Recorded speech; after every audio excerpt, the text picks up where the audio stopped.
Grand Final kompetisi antar klub Livoli Divisi Utama 2024 digelar di Gor Tridharma Petrokimia Gresik Jumat malam mempertemukan finalis tahun lalu Petrokimia dan TNI AL.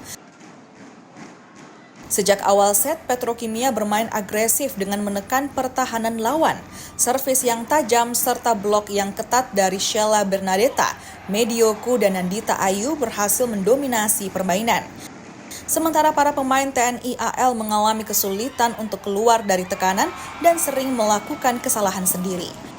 Tim putri Petrokimia akhirnya berhasil mempertahankan gelar usai menang di laga 3 set langsung 25-19, 25-19, dan 25-17. Gelar ini menjadi gelar ketiga bagi tim Petrokimia setelah sebelumnya menjadi juara di tahun 2005 dan 2023. Tim Liputan.